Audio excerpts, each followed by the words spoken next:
So as I'm talking and I go through my recording, because I continuously listen to my recording so I can understand what I'm saying and seeing it like where am I on the astral compass? Am I too masculine? Am I too feminine? Am I logical? Am I creative? Am I using my creative logic? Am I using abstract? Am I using creative abstract? Am I using creative abstract logic? Like how are they mixing together? Like how is everything forming? And right now, I'm like, I'm feeling like a six about it. Out of 10, I'm feeling like a six about it. So I'm trying to unveil the nuances of speaking in a way that I could enter into your wave frequency without being intrusive, but at the same time, you don't have to listen to my words, but my words are like a chant in a sense, to where my words go in and out one ear, in and out the ears, but you're thinking about something, like it takes you to a place, and like that's what I'm trying to do, which like, which I guess you could say I'm trying to put a spell on you, but at the same time, I always believe that not to be intrusive on another person's energy, which is why in my recordings this far, I've taken you through the levels of how I'm seeing it. And if you're not seeing it the way I am, then the spell won't work because I'm trying to be very direct. But I'm trying to put you in the form of a trance so you can understand yourself in a higher light. Now, when everybody talks, it's pretty much a spell. But I'm intentionally trying to get you into space, into your mental frames to start thinking and start exploring yourself. But as I'm doing this, I'm realizing 10 years from now, my understanding of what I'm saying is going to change. So I think it's a good idea to start going into knowledge and like what knowledge is and how I see it from my perspective. And the first thing I want to talk about is the shedding of knowledge. So, like a snake, snakes are also referred to, like in social life, as like something you don't want. It's a negative connotation towards it. But the actual animal of a snake is actually is actually something to be studied, like all things. And one of the qualities of a snake is similar to Scorpio, where it sheds its old skin. It goes through a process to shed its old skin, and then it leaves its old skin for fresher new skin, like a rejuvenation, death rebirth cycle, similar to Scorpio, similar to also bald eagles actually. Bald eagles with their beak gets so hard and gets so and grows so big that they have to like get up against a rock or something that's very hard. They have to chip their own beak away and break it off so their new beak can come in, which I'm sure will be a very painful thing. But they do that so they'll still be able to open their beak and eat, which is a pretty cool thing. Native American woman told me that actually. But going back to like shedding of knowledge, just because I'm saying something doesn't necessarily mean it's true. And in my perspective, it's not true. It's just a perspective. It's what I call a mental frame. It's a channeling of energy that's put into Capricornian energy, which is, a stable force. It's stability, and that stability is at the logic, whether it be abstract logic, creative logic, or any other types of logic, and then that logic is transferred into words, and that words is transferred to you as ideas and concepts. But these ideas and concepts shouldn't be held onto. Just like the Tao, you should always partake in knowledge, eat it, digest it, get the nutrients from it, and then whatever whatever falls away, and then whatever the nutrients you have, you let that fall away too. That way, you're taking in the knowledge, and then you're letting it go, so it doesn't constrain you. Because a lot of the times when we find out something that's true, and I'm gonna talk about gnosis in our experiential or in our experience of spiritual lives, and we witness things and we experience things that maybe not everyone experiences, we tend to think whatever we think about that situation is true. or is real. But the reality of things is it's only information. It's only a type of knowledge. But knowledge is ever growing. 6,000 years ago, their knowledge is different from our knowledge. 6,000 years from now, our knowledge is going to be different from their knowledge. So saying that you have a true form of anything is just the understanding of that is you have the mental frame for that moment in time cataloged. And a lot of religious people will take that catalog of mental frame and hold on to it, which on some levels they need to, because you have souls and spirits that need to have that strict discipline, and they need Lord Jesus to rule them with the iron rod. But you also have other people that go into the tutelage of Yahweh to learn the secrets of the lower nature. Then you have other people that go under the tutelage of the world, or so-called Satan or Lucifer, however you want to describe that entity of the concrete Capricornian energy, and be like, hey, I gotta get this and this and this. Like, they all need those certain types of things in order to exist. But spirituality is supposed to supersede all of those and include all of those. And when it includes all of those, it's truly a religion for all. Now, we're already in the New World Order. If you hadn't realized, the New World Order has been around for hundreds and hundreds of years already. Like, it's already in effect.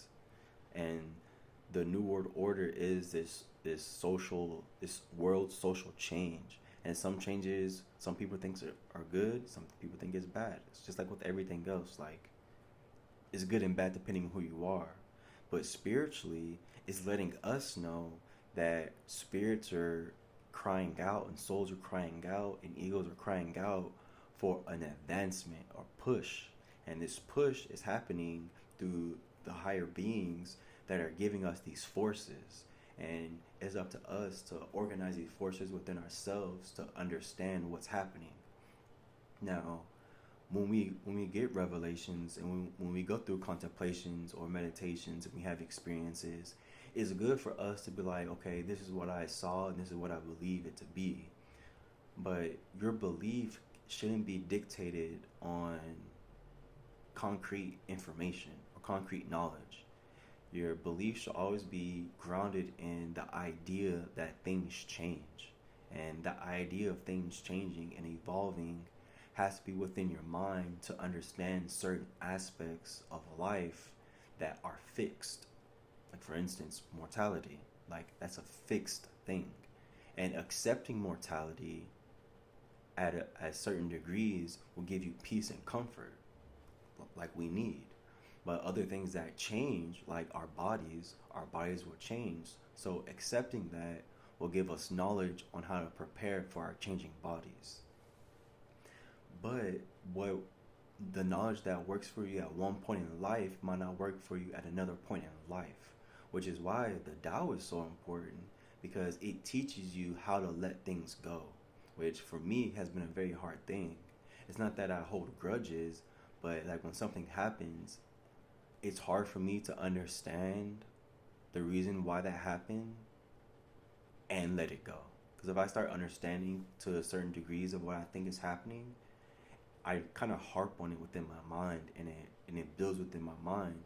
And I use the excuse to myself, like, I'm just trying to understand it more and more.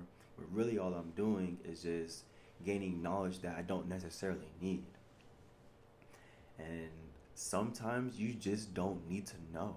And another thing that the Tao goes really good into, it doesn't say it exactly, like it kind of says like stop, like if you stop thinking, you'll end all your problems. And that's a very, very positive thing, because especially when you're in a dark point in your life and you start having all these negative thoughts and you're like, man, what's going on? You can realize like, hey, if I just turn off my mind and just go into a state of Zen, go into a state of being to where I'm just passing through my thoughts, then bam, like you can supersede what you're thinking, supersede what you're feeling, and just let it flow through you. And that type of knowledge, when it's true knowledge, it carries over.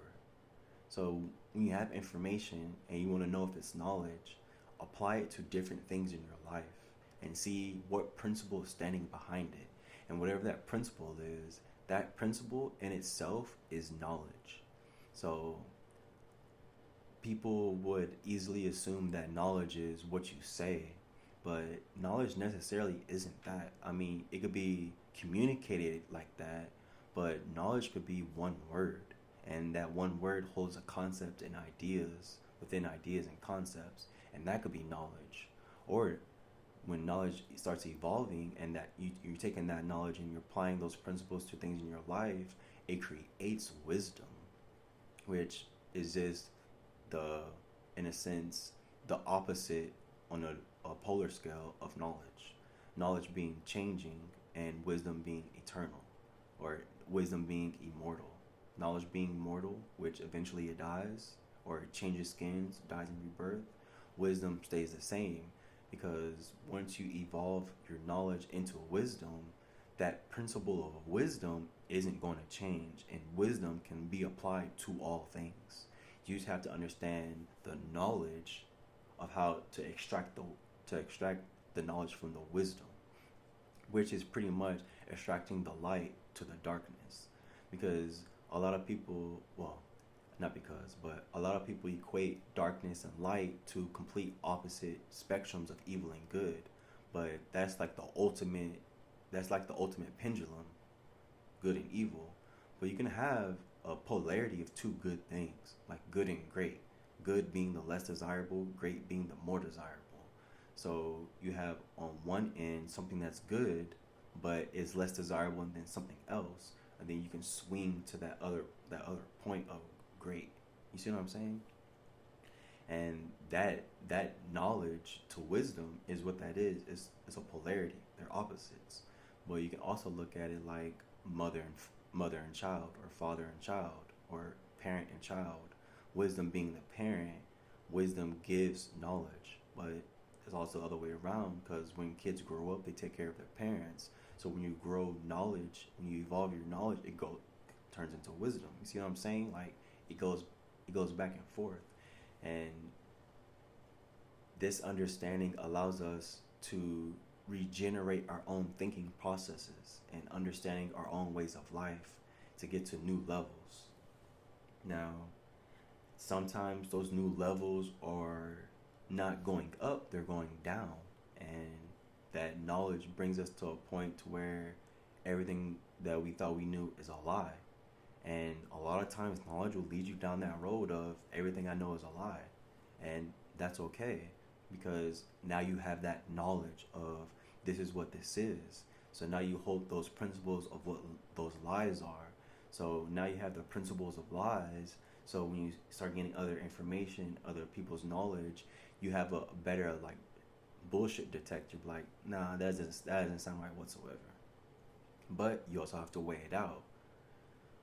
What one person's knowledge is could be another person's wisdom, or what one person's knowledge is could be another person's foolish idea, because it just depends on the degrees that you're at, and we're all in different degrees. And trying to have a universal understanding of things is very difficult without having a universal understanding of the principles of knowledge, because the principles of knowledge is that it's going to change, and that's just is what it is. Now, you might say, well, knowledge comes from God. Well, knowledge does come from God, but so does evil. You see what I'm saying? Like, we can't correlate and put knowledge into a category of an overall thing of everything. We have to specify it. We have to intellectualize it. We have to use the power of the logos in order to understand what this knowledge is. And that understanding of what knowledge is going to bring us towards wisdom. Now, when listening to other people, that's another like huge thing. Like, I really didn't start listening to other people until like I was like 5-6 years into like spirituality, because I didn't find a need for it. Like, why would I listen to someone else when I could just get it straight from the horse's mouth, so to speak?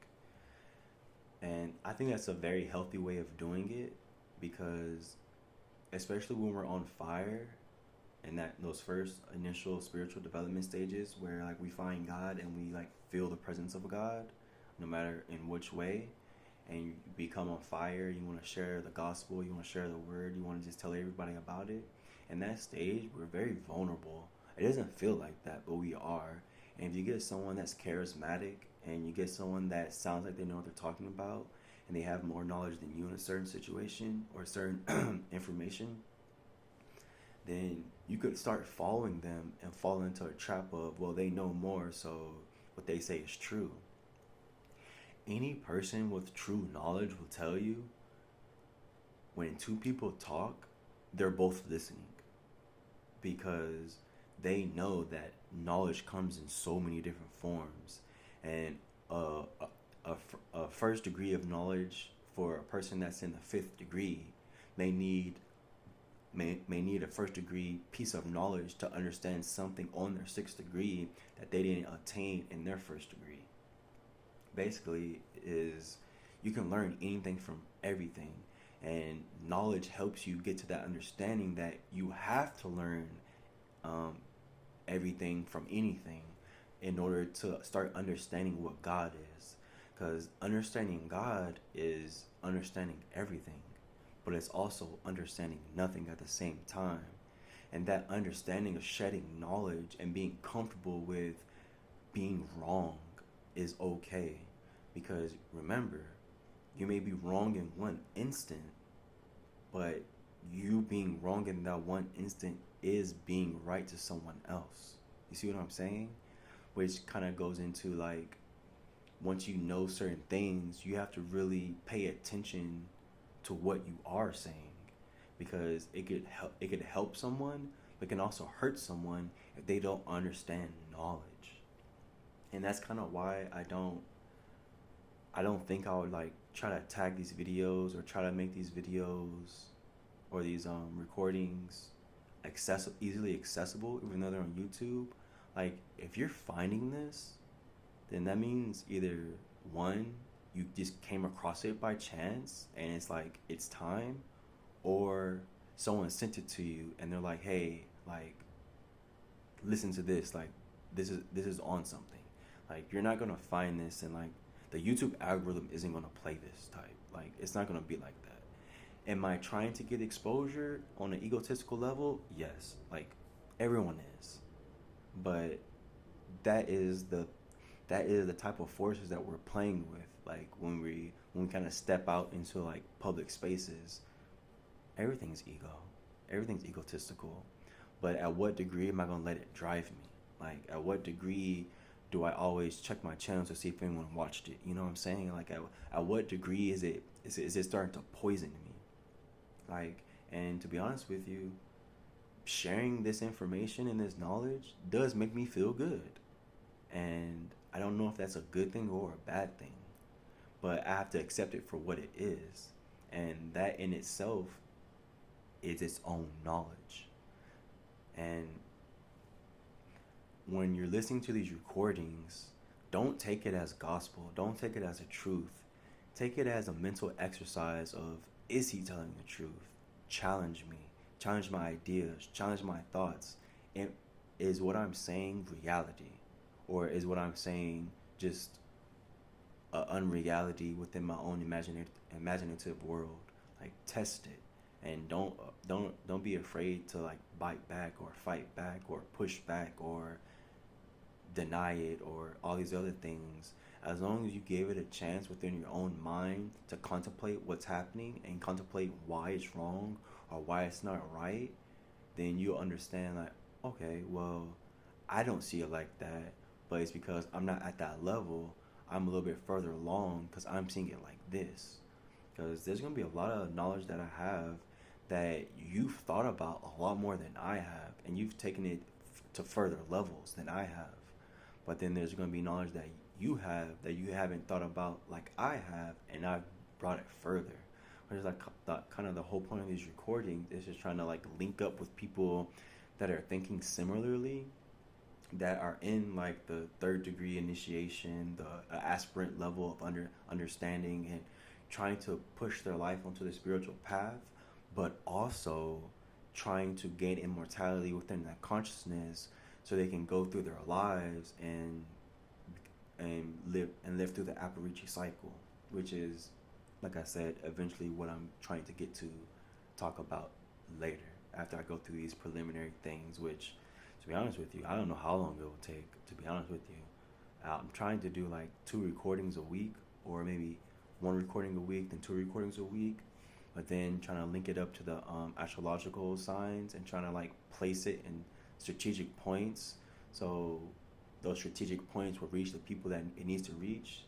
So we'll just have to see how it all goes out. So it could be 2 months, I'm talking about the Aparici cycles, or it could be a few years. Like, I don't know. Because when talking about God, you can really literally talk about God forever. But at what point am I like getting diminishing returns? Like, at what point am I just reciting the same things? Because you gotta remember, I still have my spiritual journey to go on, and me doing these are helping me on part of my spiritual journey. But it's gonna be a part of my spiritual journey where I wouldn't need to do these anymore because I need to concentrate on other forces. But I don't know, there's a little bit more detail into me, I guess.